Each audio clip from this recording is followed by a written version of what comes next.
Donc, je vous salue donc, bien-aimés. Comme je vous disais tantôt, on a un nouveau thème qu'on a commencé par étudier dimanche dernier, qui est intitulé « Avoir une relation avec Dieu ». Avoir une relation avec Dieu. Et de ce thème, le Saint-Esprit nous a donné 4 chapitres pour l'instant, dont nous allons analyser et comprendre le sens du message qu'il veut nous apprendre sur comment avoir une relation avec Dieu, ou encore avoir une relation avec Dieu. Le premier chapitre est intitulé « Que signifie avoir une relation avec Dieu ?» Le deuxième chapitre est intitulé « Comment développer et entretenir une relation avec Dieu ». Le troisième chapitre est intitulé « Les fondements d'une bonne relation avec Dieu ».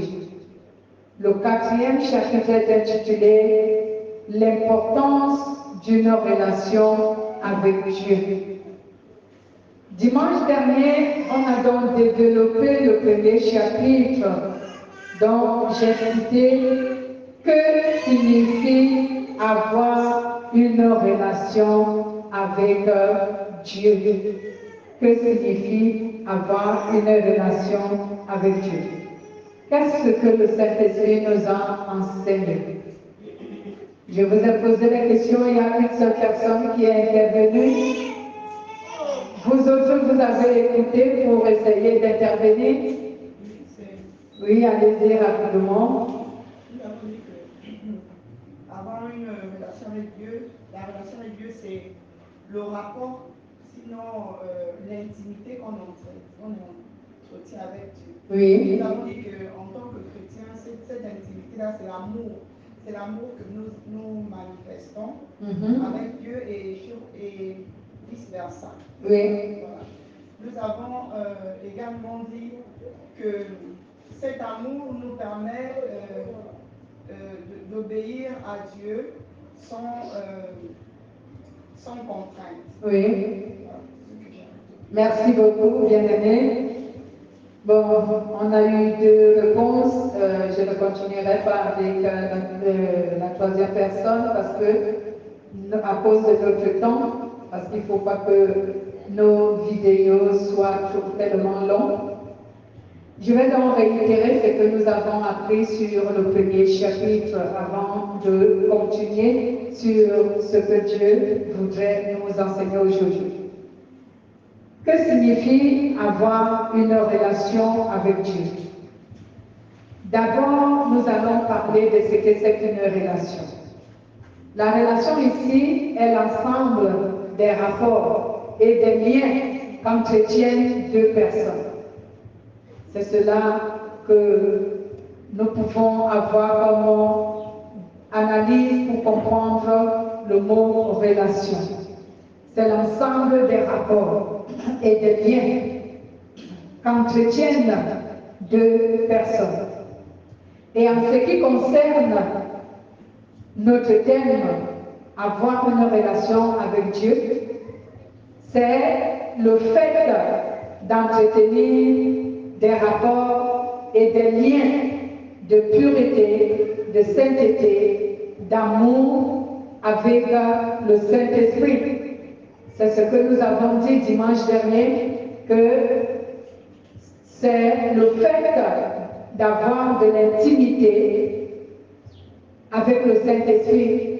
Et cette intimité se manifeste à travers l'amour que nous avons pour Dieu, la pureté et la sainteté dont nous vivons. Et la Bible nous fait savoir souvent dans le livre de 1 Jean chapitre 5 verset 3 que l'amour pour Dieu consiste à mettre en pratique les commandements de Dieu. Donc si nous disons que nous aimons Dieu, cela est attesté lorsque nous mettons en pratique les commandements de Dieu. C'est à ce moment que nous sommes reconnus comme ceux qui aiment Dieu. Donc, notre relation avec Dieu consiste à ce que nous devons entretenir dans ce lien d'amour avec lui, ce lien de pureté et de sainteté avec lui. Et c'est ce qui, ici, nous met en intimité avec lui. C'est ce qui atteste vraiment. C'est ce qu'on appelle ici être intime avec le Saint-Esprit qui est notre Dieu. Dieu désire donc être en relation avec chaque être humain vivant sur la terre. Comme cela était le cas auparavant, cela veut dire à l'époque d'Adam et Ève. À cette époque, avant que Adam et Ève ne succombent au péché, Dieu avait cette relation avec l'être humain. Parce que la Bible témoigne que Dieu venait rendre visite à Adam et il causait avec eux. Donc, il restait avec eux et il passait du temps avec eux. C'était de l'intimité et c'était une bonne relation. On ne refuse pas qu'aujourd'hui, après le péché, les hommes ont une mauvaise relation avec Dieu parce qu'ils se sont éloignés de Dieu. Mais notre thème veut nous faire comprendre comment nous, on peut avoir une relation avec Dieu. Ou encore comment une personne, peu importe la personne, comment une personne peut donc rechercher et obtenir une relation avec Dieu. Dieu, c'est son désir bien-aimé. Il veut que les choses reviennent comme auparavant. Qu'il continue à venir dialoguer, à venir causer, à venir rester avec les hommes. Il est bien vrai, l'humanité ne le sait pas. La plupart des êtres humains ne savent pas que Dieu désire avoir une relation personnelle avec chacun d'eux. Et je l'ai témoigné dimanche dernier en disant que moi-même qui vous parle aujourd'hui, qui ai réalisé qu'avoir une relation avec Dieu est d'une grande importance. Autrefois, je ne le savais pas, même dans les débuts de mon christianisme, je ne savais pas qu'il fallait avoir une relation avec Dieu. Donc, certainement, beaucoup sont dans cette situation comme moi, je l'ai été, mais je rends gloire à Dieu que je ne suis plus de ce nombre. Donc, bien aimé, c'est à cause de cela que Dieu a donné le salut aux hommes par Jésus-Christ et qu'il a donné son esprit aux humains. C'est parce qu'il veut rétablir cette relation avec les humains. Il veut rétablir cette relation. C'est pour cela qu'il a donc donné Jésus. Il a donné le salut par Jésus-Christ et l'Esprit Saint, afin que quiconque obtient le salut reçoit l'Esprit de Jésus, celui-là entre en relation avec Dieu. Amen. Jésus-Christ est donc le rapport et le lien qui crée la relation entre Dieu et les hommes. Jésus-Christ est ce lien, il est ce rapport qui crée la relation entre les hommes et Dieu. Parce que la Bible nous dit dans 1 Timothée chapitre 2 versets 5 à 6 que c'est lui qui est le médiateur entre les hommes et Dieu, ou entre Dieu et les hommes. C'est Jésus-Christ qui est le médiateur. Donc c'est à travers Jésus que l'être humain peut donc entrer en relation avec Dieu. C'est pourquoi, pour que cette relation, tu puisses la voir, il faut d'abord que tu commences à croire en Jésus. Si tu crois en Jésus, tu vas recevoir l'Esprit de Jésus, qu'on appelle le Saint-Esprit, qui est présentement dans le monde avec nous. Tu vas le recevoir et c'est lui, il va venir habiter ton esprit, et en étant dans ton esprit, cela va créer le lien avec Dieu. Cela va créer ce rapport avec Dieu. Car le Saint-Esprit lui-même nous a enseigné qu'un être humain ne peut pas entrer en relation avec un esprit si cet esprit ne l'incarne pas. C'est pourquoi nous avons vu que très souvent, les gens qui entrent en relation avec les esprits, très souvent, ces esprits les possèdent. C'est pourquoi nous avons certaines personnes, aujourd'hui, que le christianisme a été quand même élargi. Lorsque les gens viennent dans les églises, certains sont possédés. Parce que depuis lors, ils ont tissé des liens avec les esprits et ces esprits-là les ont possédés. Nous aussi, en tant que chrétiens, ne croyez pas que c'est différent.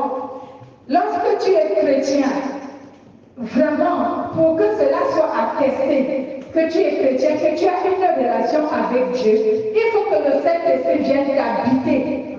Et le Saint-Esprit qui t'habite, on appelle ça une possession. Ce n'est pas seulement les démons qui possèdent les gens, même le Saint-Esprit possède les gens. Amen. Mais, parce que quand on parle du mot possession, on considère toujours que c'est démoniaque. Non. Oui, c'est ce que la plupart des êtres humains pensent toujours. Amen. Mais il y a une possession du Saint-Esprit et il y a une possession démoniaque. Mais la nôtre que nous parlons aujourd'hui, c'est celle du Saint-Esprit. Donc pour que tu sois en relation avec Dieu, il faut que l'Esprit de Dieu vienne habiter en toi. Et il vient habiter où? Il vient habiter dans ton esprit. Souvent, c'est pour aider les gens à être délivrés que je vais parler de ceci. Souvent, les gens pensent que quand ils sont possédés par les mauvais esprits, ils pensent que soit ce dernier habite son sang, comme si c'était un virus ou que c'était un microbe. Un esprit, quand il te possède, il n'habite pas ailleurs, il habite ton esprit. C'est pour cela que vous pouvez voir que quand un esprit t'habite, il prend le contrôle de ta vie, parce qu'il est sur ton esprit. Vous comprenez? Il est sur ton esprit. Par exemple, si vous priez pour un fou, ça ne vaut pas la peine de prier sur son âme ou sur son corps. Priez sur son esprit. Parce que l'esprit qui le possède loge dans son esprit. Un esprit ne loge pas ailleurs, il loge dans l'esprit.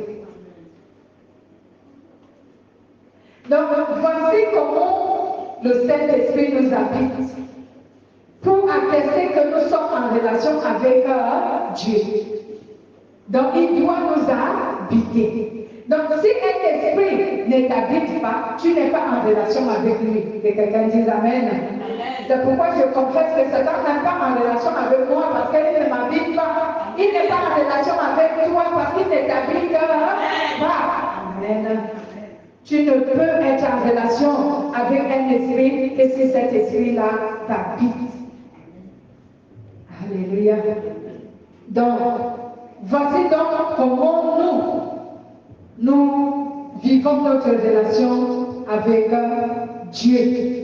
Donc, c'est son Esprit Saint qui doit nous habiter. C'est pourquoi Jésus a dit dans le livre de Jean chapitre 14, au verset 16 à 17, Jésus dit, je prierai le Père pour qu'il vous envoie un autre consolateur, donc une autre partie de moi va venir en vous. Et cette partie de moi, on l'appelle le Saint-Esprit. Et lui, il formera la relation entre vous et moi. Parce qu'il sera moi en vous. Alléluia. C'est pour ça que Jésus ne pouvait pas nous laisser sans nous envoyer le Saint-Esprit. Parce que c'est lui qui fait en sorte que nous soyons avec lui et que nous ayons une relation avec lui. Donc si tu n'adoptes pas le Saint-Esprit, peu importe qu'on t'appelle chrétien ou je ne sais pas comment tu te nommes ou que tu te fais appeler, mais si tu n'es pas habité par le Saint-Esprit, tu n'as aucune relation avec Dieu. Tu n'as aucune relation avec Dieu. Parce que pour être en relation avec Dieu, il va falloir que le Saint-Esprit, qui est l'Esprit de Dieu, vienne habiter en toi. Lorsque le chrétien est en relation avec Dieu, ce n'est plus ce chrétien qui dirige sa vie, mais c'est Dieu. C'est Dieu qui dirige sa vie. C'est pour cela que, bien-aimé, Jean-Baptiste et l'apôtre Paul ont chacun donné un témoignage concernant ce que je dis maintenant.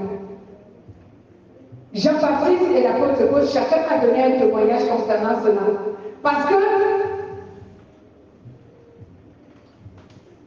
la relation que nous avons avec Dieu n'est pas comme une simple relation que nous avons avec des personnes ordinaires ou naturelles. Lorsqu'un esprit, je disais tantôt, que lorsqu'un esprit vient habiter ton esprit, il prend le contrôle de ta vie. Ce n'est plus toi qui vas vivre, mais c'est cet esprit qui va maintenant diriger ta vie. C'est pourquoi je vais d'abord lire ce que Jean a dit dans le livre de Jean, chapitre 3, verset 20. La parole de Jean-Baptiste qu'il avait témoigné avec ses propres paroles. Allons lire Jean chapitre 3, verset 20. Que nous dit la parole de Dieu. Vous êtes à la page. Si quelqu'un trouve la page avant moi, il pourra faire la lecture.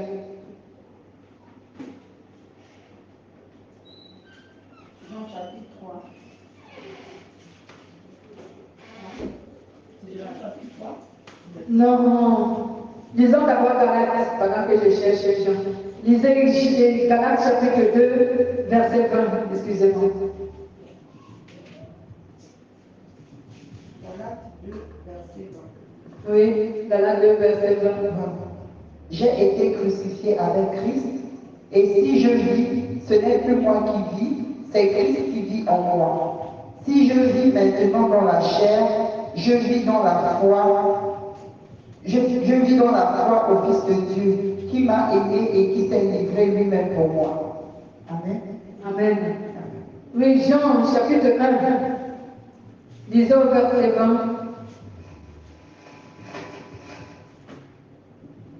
Jean, chapitre 1, verset 20, qui nous dit: le lendemain, il vit venir à lui et dit: voici l'agneau de Dieu qui ôte le péché des hommes. Jean-Baptiste dit: voici l'agneau de Dieu qui ôte le péché des hommes.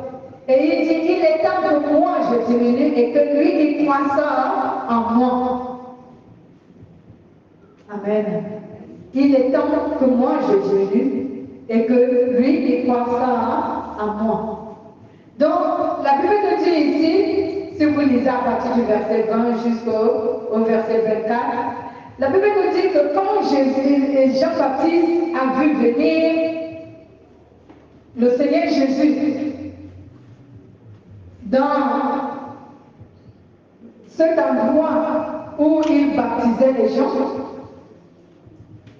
il a dit à tous ceux qui l'entouraient qu'il est temps que moi je diminue, que moi je disparaisse et que le Seigneur croisse. Qu'est-ce qu'il voulait par là dire? C'est la même parole que l'apôtre Paul a dit, mais avec d'autres mots. Mais cela a la même signification dans le livre de Galates. Il dit: si je vis, ce n'est plus moi qui vis. Attendez-moi, je vais arriver livre de Galates. Voilà. Chapitre 2, au verset 20, que nous dit la parole de Dieu ici. Parole de Dieu dit: je suis crucifié avec Christ, et ce n'est plus moi qui vis, c'est Christ qui vit en moi. Ma vie présente dans la chair, je la vis dans la foi au Fils de Dieu qui m'a aimé et qui s'est livré lui-même pour moi.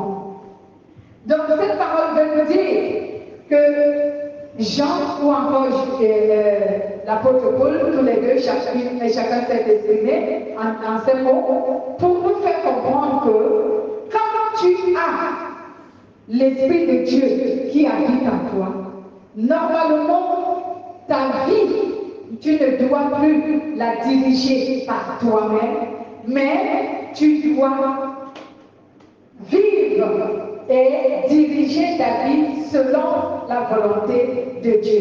C'est ce qu'on appelle ici le Saint-Esprit qui dirige ta vie. Donc cela ne veut pas dire qu'il va te tenir par ta main et il va te dire va ici le matin, va ici le soir, fais ceci la journée, fais cela le soir. Non. Mais il va t'inspirer à travers sa parole qui est un guide. Et à travers sa parole, tu vas savoir que voici ce que Dieu aimerait que je fasse de ma vie. Et voici ce que Dieu ne veut pas que je fasse de ma vie. Amen. Donc c'est de cette manière qu'on dit que ce n'est plus toi qui dirige ta vie, mais c'est Dieu qui dirige ta vie. Parce que ce qu'il t'enseigne dans sa parole, c'est ce que tu devras adopter comme vie, afin que tu vives selon qu'il le veut. Et nous appelons cela Dieu dirige ma vie, Dieu guide ma vie.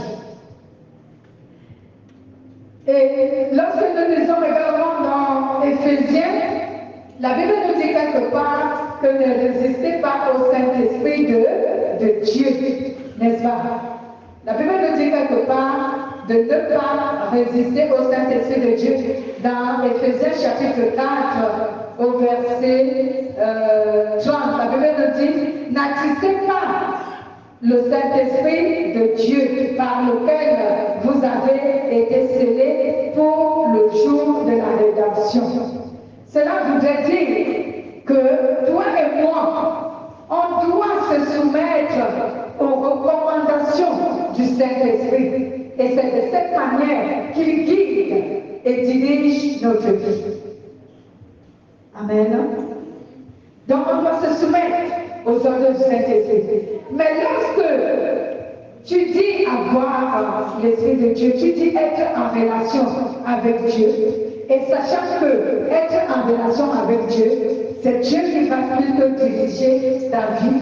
Mais si tu résistes lorsqu'il te donne un ordre, toi tu viens aimer que vraiment tu es en relation avec Dieu, si jamais tu résistes à ses ordres, est-ce que tu peux vraiment confirmer en résistant aux ordres de Dieu qui te donne que tu es en relation avec lui?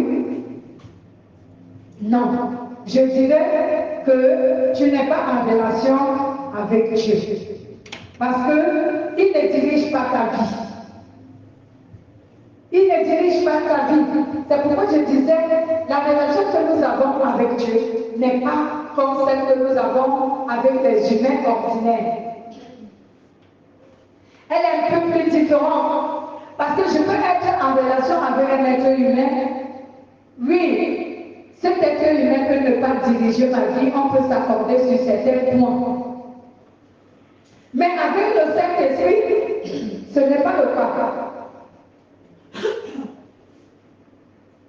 Avec le Saint-Esprit, je dois m'accorder totalement avec lui, afin que cela soit un meilleur, afin que cela puisse régénérer de l'intimité avec le Saint-Esprit. Donc je dois vraiment m'accorder totalement avec le Saint-Esprit. Alors que lorsque j'ai une relation avec quelqu'un, un être humain ordinaire, je peux ne pas m'accorder avec lui sur certaines choses, sur certains points. Mais avec le Saint-Esprit, je dois totalement m'accorder avec lui, afin que lui, il puisse diriger ma vie.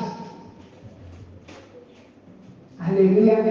Mais si je résiste, le Saint-Esprit ne pourra pas diriger ma vie. Et cela montrera que je ne suis pas en relation avec lui. Cela montrera que je ne suis pas en relation avec lui, avec Dieu. Donc, bien aimé, Être en relation avec Dieu est une sécurité pour nos âmes.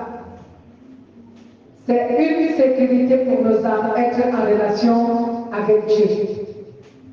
Si tu n'as pas de relation avec Dieu, moi je te dirais que tu n'es pas en sécurité.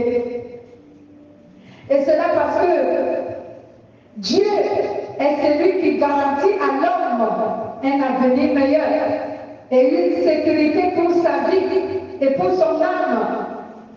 Donc si tu n'es pas en sécurité avec Dieu, si tu n'as pas une relation, j'aimerais dire, si tu n'es pas en relation avec Dieu, tu n'as pas de sécurité. L'argent que nous pouvons avoir ne peut pas nous donner la sécurité. L'argent nous aide à résoudre un certain nombre de problèmes ou de situations ou de factures que nous avons. Mais l'argent ne résout pas tous les problèmes, donc ça ne sécurise pas la vie.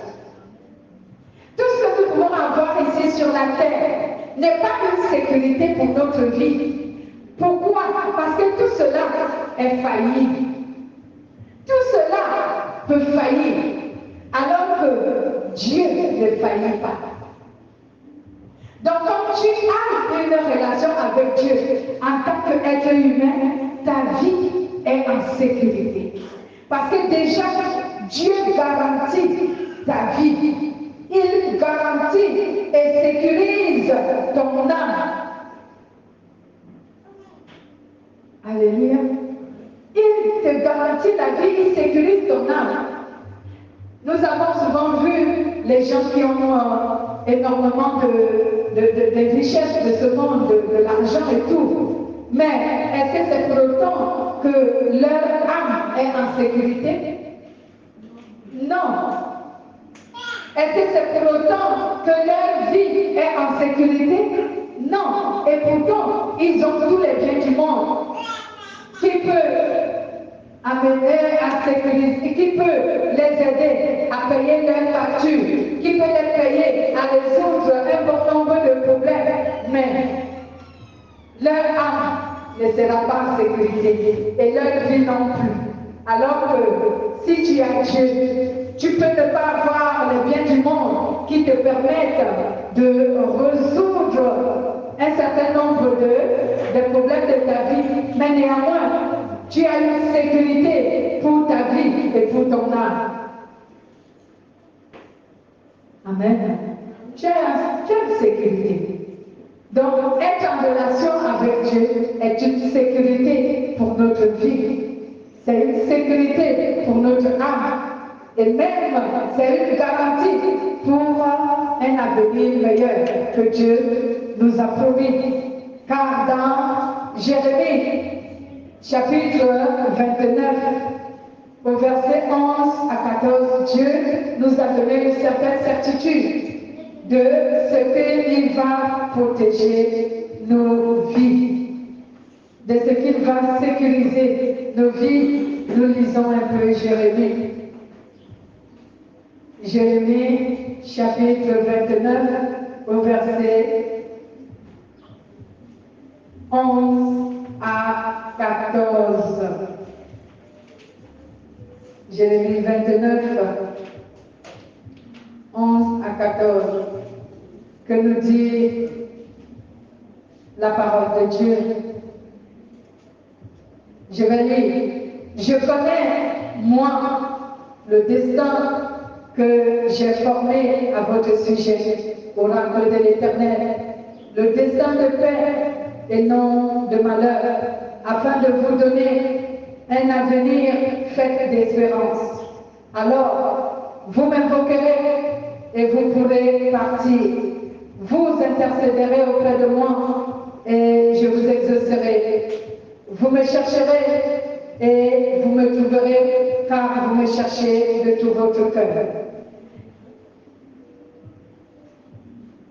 Je me laisserai trouver par vous, oracle de l'Éternel, et je ferai revenir vos captifs et vous rassemblerai de toutes les nations et de tous les lieux où je vous ai banni, oracle de l'Éternel, et je vous ferai entrer dans ce lieu où je vous ai déporté.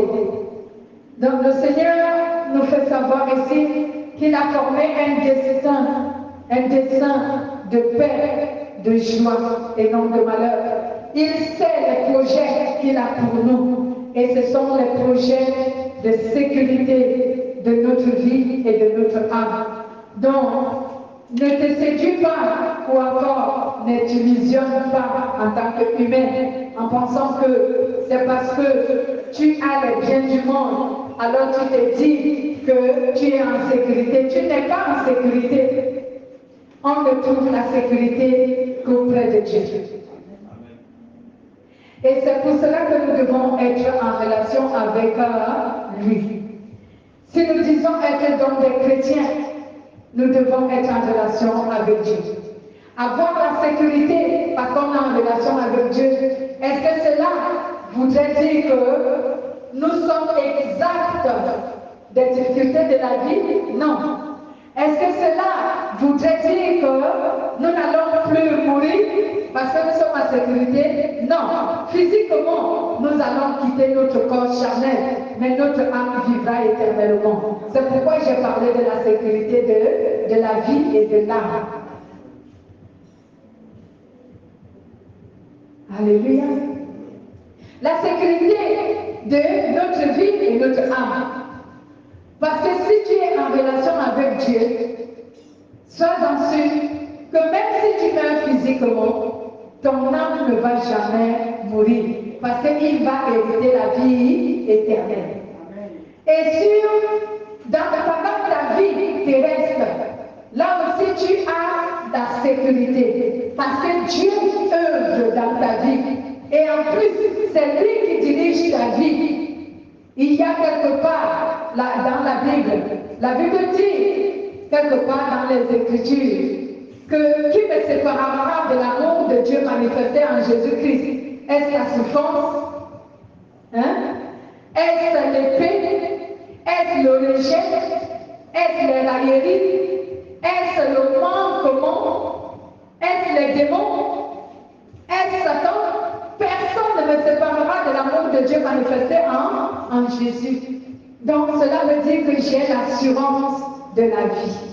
Mais cela ne veut pas dire, ou cela, avoir cette relation avec Dieu, ou cette assurance de ma vie, cela ne veut pas dire que je n'aurai pas de difficultés dans ma vie terrestre. Cela ne veut pas dire que je ne vais pas rencontrer des difficultés. Je rencontrerai des difficultés, mais je serai à même de sortir de cette difficulté parce que mon Dieu est tout puissant. Il me sortira de là, il a le contrôle de toutes les situations. Arrêtez de dormir. Mets-toi debout.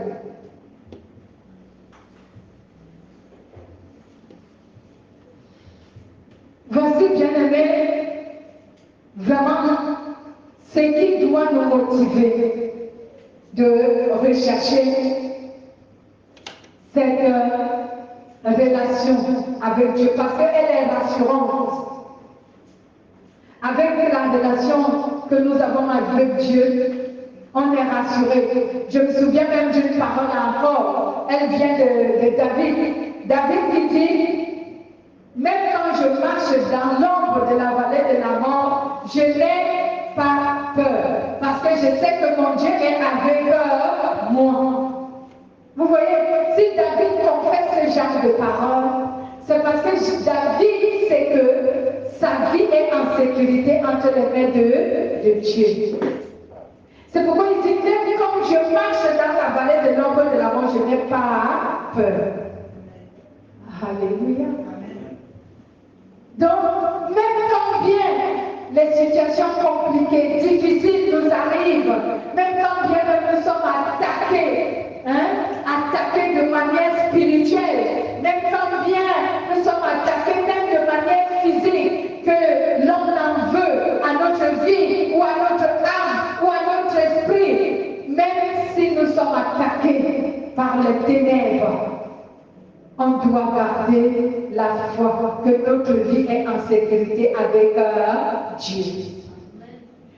Pourquoi? Parce que nous sommes en relation avec lui.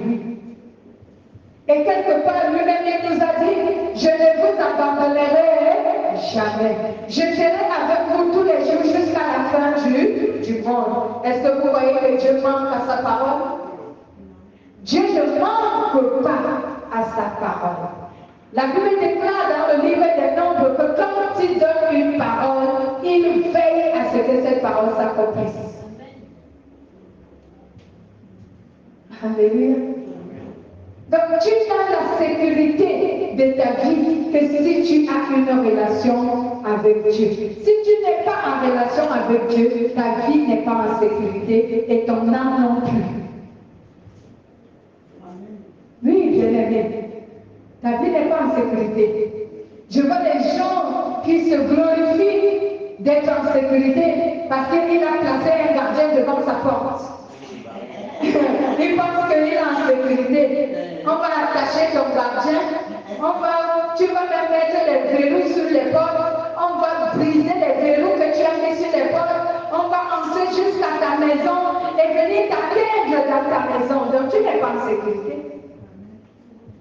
Ta vie n'est pas en sécurité. Mais quand tu as Dieu, c'est lui qui peut déjouer les plans de l'ennemi contre toi. Que quelqu'un dise Amen. C'est Dieu qui peut déjouer les plans de l'ennemi contre toi. Ce n'est pas ton gardien que tu as mis devant la porte. Ce n'est pas les verrous que tu as mis sur les portes, les fenêtres qui te protègent. Non. Ce n'est pas ton petit gris-gris que tu as à la maison là, que tu invoques les démons qu'on a mandaté sur ça, que tu penses que tu es en sécurité. Même lorsque tu es dans la loge, dans la rose-foi, dans la franc-maçonnerie, dans la sorcellerie, tu n'es pas en sécurité parce que Dieu est tout puissant. Il a le pouvoir sur tous les démons, y compris Satan. Il a le pouvoir. Alléluia. J'ai donné un témoignage d'un livre que j'avais lu.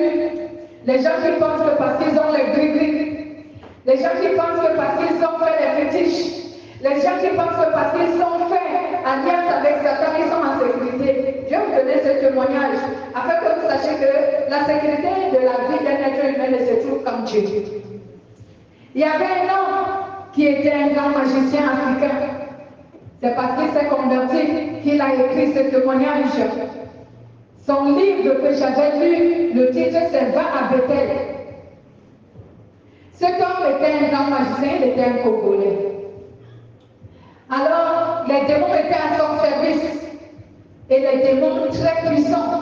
Parce qu'il y a les classes et les classes des démons. Selon que l'apôtre Paul nous a décrit dans le livre d'Éphésiens chapitre 6 à partir du verset 12 à 13. Ici, comme ce monsieur avait à son service, il témoigne qu'il avait les démons très puissants qui étaient à son service. Donc quand il disait qu'on a tué telle personne, on le tuait. Alors il y avait dans leur cercle des gens qui venaient s'associer à eux pour former leur clan de sorcellerie, de réunion. Donc il y avait un jeune garçon qui venait d'entrer dans leur cercle de la loge et on lui a demandé de sacrifier son père pour qu'il soit maintenant un membre à part entière de cette secte, de cette religion. Alors, le garçon a accepté de sacrifier son père. Et pour que son père meure, il fallait qu'il réponde à quelques questions et en plus, il fallait qu'on lui retire la vie. À la suite de cela, on devait retirer la vie à son père. Voici que on a posé la question à ce jeune garçon, pourquoi ton père doit mourir? Pourquoi c'est ton père que tu donnes? Il dit parce que j'estime que mon père à un certain âge, il a déjà fait sa vie, lui il peut mourir maintenant. Son père avait une cinquantaine d'années et lui il avait une vingtaine. C'est ça la raison qu'il avait donnée. Et eux, ils ont accepté. Il dit, ok, comment, si nous ici, il a signé, donc il fallait maintenant que, comme il a donné son accord, on doit prendre son père, donc on doit faire mourir son père. Donc, celui qui devait faire le travail, que je vous dis que c'est lui qui a écrit le livre du témoignage que j'ai lu. Donc c'est lui qui devait faire mourir ce papa, parce qu'il était puissant. Il avait les démons puissants à son service. Il a fait ce qu'on appelle les incantations. Quand je vous donne souvent cette prière ici, de décrire toutes les paroles qui ont été confessées contre vous et que aucune de ces paroles n'ait le pouvoir d'agir et ni aucune puissance d'influence sur votre vie. Donc il a invoqué l'esprit de ce papa à le retrouver là où il était. Et quand il faisait ces incantations qu'on appelle les invocations, il invoquait le nom de ce papa à travers les pouvoirs et des démons qu'il avait. Donc quand on invoque ton nom, qu'est-ce qui se passe?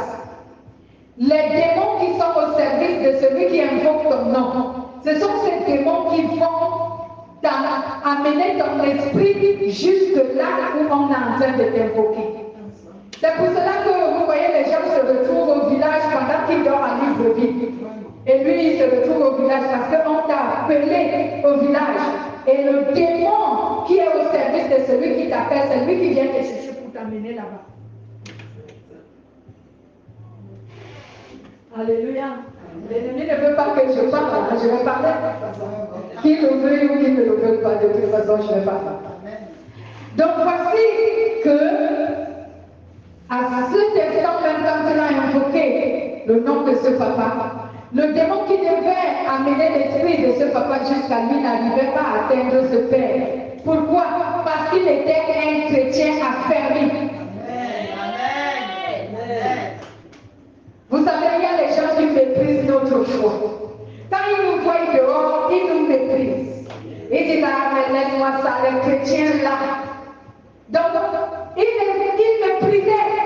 Le propre fils de ce monsieur méprisait sa foi. Il voyait que son père n'était qu'un fanatiste chrétien.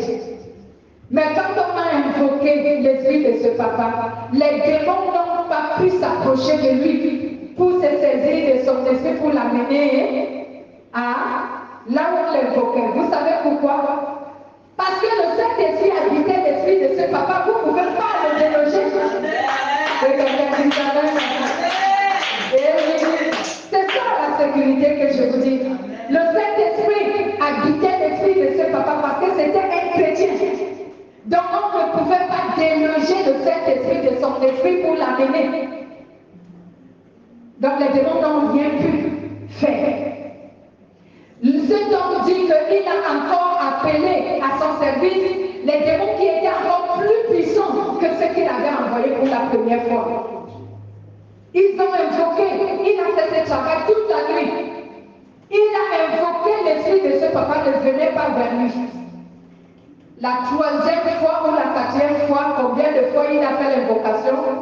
La troisième fois, quand il a invoqué, il dit qu'il avait un miroir et dans ce miroir, il avait mis dans un récipient et il avait l'eau dans ce récipient. Donc quand il disait que comment est-ce que ça devait se faire, lorsqu'il invoquait l'esprit de ce papa, si son esprit se délogeait pour venir jusqu'à lui à travers les démons, il allait apercevoir ce papa sur son miroir magique. Et en l'apercevant, il allait lui piquer ce qu'il veut pour qu'il meure. Pour qu'il tombe malade de mer, le papa n'apparaissait pas. Donc finalement, la dernière invocation qui leur a fait arrêter de faire cette incantation, c'est quand le sang de Jésus a apparu sur le récipient et rempli d'eau et ça a ouvert tout son miroir. Tous les démons et lui, ils ont fui. Amen. Que quelqu'un dise Amen. J'ai aimé lire ce livre, Va à Bethel. C'était ça le titre. Moi j'ai lu par la grâce de Dieu beaucoup de livres. va peut-être. Donc, finalement, il a fait cet essai, il a fait ça toute la nuit, comme lui-même l'avait défini. Quand il n'arrivait pas, il a fait appel à ce garçon en journée, il lui a dit, viens me voir. Quand il est venu, il lui a demandé, quel est l'esprit qui protège ton père? Il lui a dit, je ne sais pas. Il dit quoi? Ton père n'invoque pas un esprit parce que ton père est protégé. Est-ce qu'il n'invoque pas un esprit? Le garçon dit, je ne sais pas, je sais seulement que mon père va à l'église. Aïe, oui. Il a dit, ok, il n'y a pas de problème, je voulais savoir. La nuit suivante, lui-même s'est déplacé en esprit. Ce malfaiteur spirituel, ce sataniste, il est sorti en vampire et il allait dans la maison de ce papa. Il dit qu'il s'est assis et il attendait que ce papa dorme. Mais le papa, avant de dormir, il a fléchi ses genoux et il a remis son esprit à Dieu. Quand vous dites priez avant de dormir. Il s'est agenouillé devant son lit et il a fait une courte et simple petite prière. Seigneur Jésus, protège mon esprit, mon âme et mon corps. Entre tes mains, je confie mon esprit. Amen. C'était tout. Alléluia. Amen. Et ce monsieur a regardé, puisque lui, il était dans sa maison, dans sa chambre. Il voyait le papa là comment il priait. Il disait, et lui-même, il n'arrivait pas à s'approcher de ce père. Il n'arrivait pas à le toucher. Alors, il est sorti. Il dit qu'il est revenu à 4 heures, se disant que peut-être il aura encore eu l'occasion. Il dit, le papa, quand il se réveille le matin, vers 5 heures, parce qu'il allait au travail, il a fait la même prière.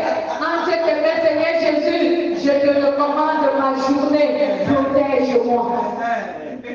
Amen. Amen.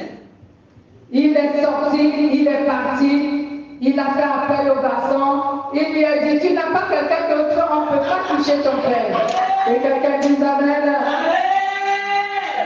Est-ce que tu n'as pas quelqu'un d'autre, on ne peut pas toucher ton père. Alléluia. Et il a dit encore, là où je veux en venir, que pour certaines personnes, c'est le seul papa qu'il n'a pas eu le pouvoir de toucher. Mais d'autres personnes qui étaient dans leur secte et dont il a tué les parents, quand tu avais un fétiche, il voyait le fétiche que tu avais. Et le fétiche est lié à un esprit démoniaque. Alors, il rappelait l'esprit qui te protégeait pour qu'il ne te protège plus et il allait te faire ce qu'il voulait. Vous voyez? Oui, parce que nous on croit que quand tu allais chez un ganga, il t'a clarifié tout le corps. Avec les incisions, tu vois que tu es protégé. Il t'a fait manger je ne sais quoi, tu vois que tu es protégé. Il t'a donné un fétiche, une statuette ou une bague que tu possèdes ou un bijou. Tu penses que ça te protège. Je vais te dire quelque chose. Dans le monde des satanistes, il y a des degrés et des degrés de pouvoir. Et il y a des démons qui sont les classes et les classes.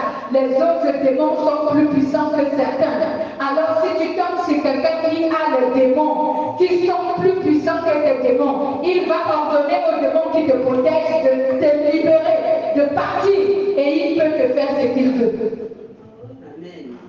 Mais est-ce qu'on peut demander au Saint-Esprit de libérer? Personne ne peut demander au Saint-Esprit de libérer. C'est le Saint-Esprit qui dit à ce démon, éloigne-toi, sinon je vais te foudroyer. Alléluia. Gloire à Jésus. Donc, bien aimé, tu n'as la sécurité qu'auprès de Dieu. Ta vie est en sécurité avec Jésus, avec le Saint-Esprit. C'est pourquoi recherche la relation avec Jésus. Si tu n'as pas de relation avec Jésus, je t'exhorte de la rechercher. Si tu es en relation avec Jésus, je vais t'enseigner comment entretenir ta relation Dieu et la développer jusqu'à la fin. Et c'est ce que nous allons parler dimanche prochain, notre deuxième chapitre, comment développer et entretenir sa relation avec Dieu. Acclamons pour le Seigneur.